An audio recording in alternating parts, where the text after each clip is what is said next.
Hi guys, Ronnie here. So after this quick reveal of the frame, let's just have a look what this is. So it's a Track Madone Project 1 frame with the standard H2 geometry, so not the race geometry H1 like I have.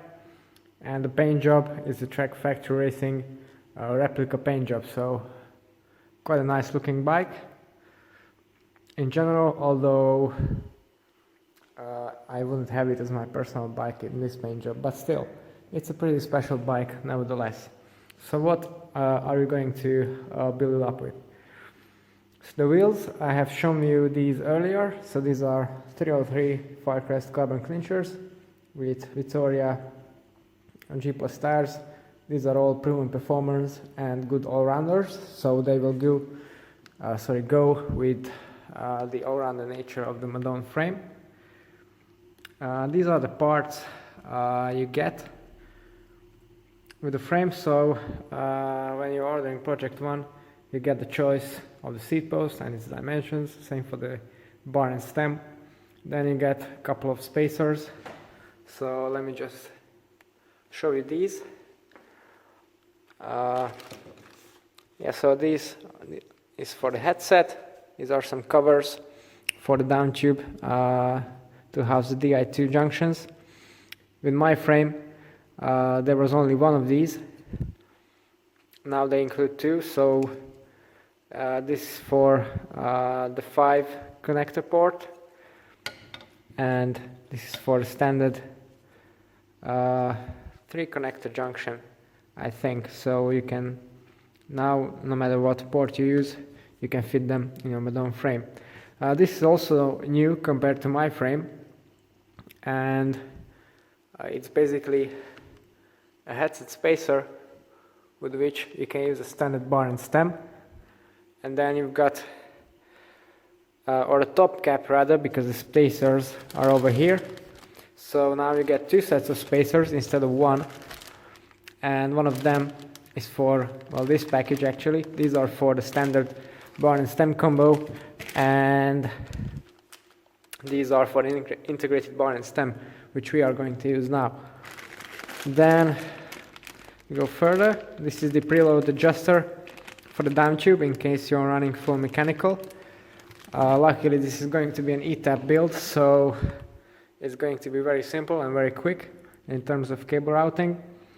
Brake pads for the zip wheels, some brake cables which we are going to need. Then due to the special fork steerer, which I'm going to show you in a minute, you also need a special expander cap specific to the Madone and a top cap for it. Then saddle rail clamps, sorry. I'm going to use different ones because we are using a carbon rail saddle with oval rails. Then a whole lot of mounts for rear lights, front lights, front computers, SRM, whatever you want to mount on your Madone. This is going to cover that. Then a foam tube. This is for the rear brake cable, which runs through the top tube, and it's just to make sure that it doesn't rattle in there.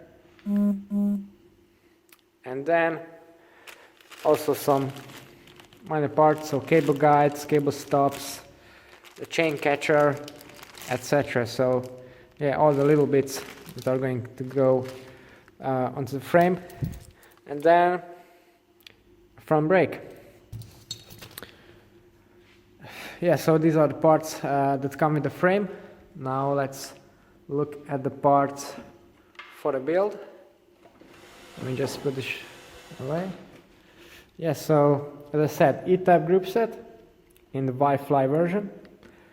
Pretty straightforward installation. Then a Montrose Pro saddle, good for an aggressive position, and should go well with this bike.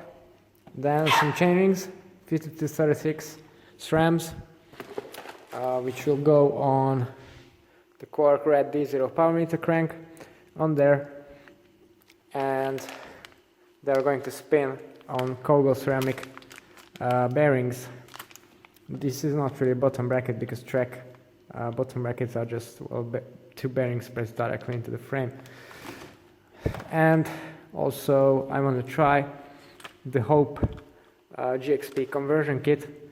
The Kogel bearings do have a conversion kit for GXP in there, but I will need this for a different bike build, so I just really want to try them out to see if it works.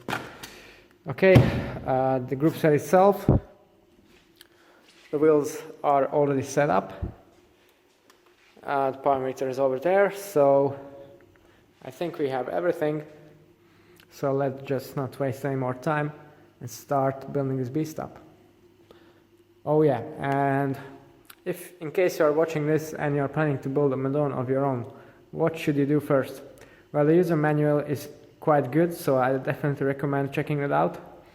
I have built some of these before, so I won't be needing that, but what you really want to do is you want to remove the vector rings first to gain more access to the cable routing over here. Then the first thing you want to do with the bar is to put the levers on, well, not put the levers on, route the cables and put the levers on, cables inners and outers. Then wiggle them through the frame, through the head tube, through the down tube if you're running mechanical or Di2. And only then I would recommend doing the other bits of the bike. So yeah, let's just start and build this beauty.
Okay, the bike is now ready to roll.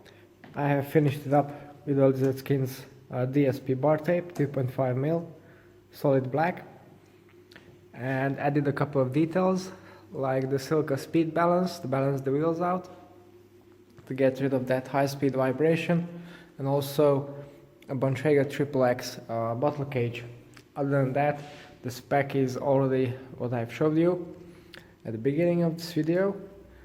One more build tip I forgot to mention is that if you're putting the levers on your bars, make sure to put some carbon grip paste on that, because the surface of the bar is glossy all the way around, and because of that the levers are a bit prone to slippage, so definitely keep that in mind.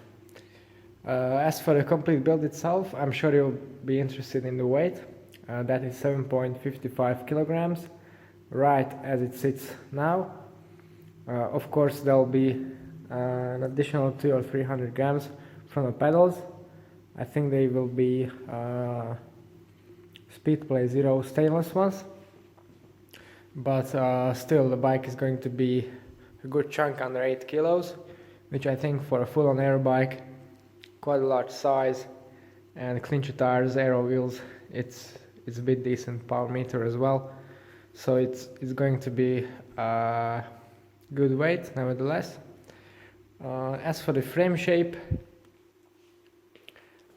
I think I will agree that this H2 geometry frame doesn't look as neat as the more aggressive H1 geometry, because it doesn't have this nice little swoop onto the shorter head tube, so it's not as good proportionally, but comfort is what matters. Looks aren't as important, so we'll have it this way. Then, and if you're talking about the frame, I have to mention the color scheme. I have to say, from the 5 of these Madone frames that went through my hands, 3 of them were the same paint job. 1 of them was the same color, except there were no Trek Segafredo logos, and the 5th one is my white frame. So if you are picking this frame and you want to be a bit more unique then, and better looking in my opinion as well, then you'd probably be better off choosing a different color scheme in Project One. There are very nice ones, and yeah, you shouldn't just stick to this, even though it looks good and it's simple, but I don't know, I think there are better ones. If you go further, I have also updated the firmware on the power meter to the 5th generation, so if you own a D0, then the 5th software is now out, or firmware I should say. The chain is waxed in molten speed wax, perhaps as you would expect from one of my builds, and yeah, that pretty much sums up the build. It turned out to be a nice one, and I'm sure the customer will really like it, because it's a very good bike overall, this Madone. Now if you'd like to see more about the Trek Madone in the form of my bike, then don't hesitate to check out my other videos. And if you'd like to see more custom high-end builds in the future, then don't forget to tune into my channel and subscribe. It's all for today. Thanks for watching, and see you next time.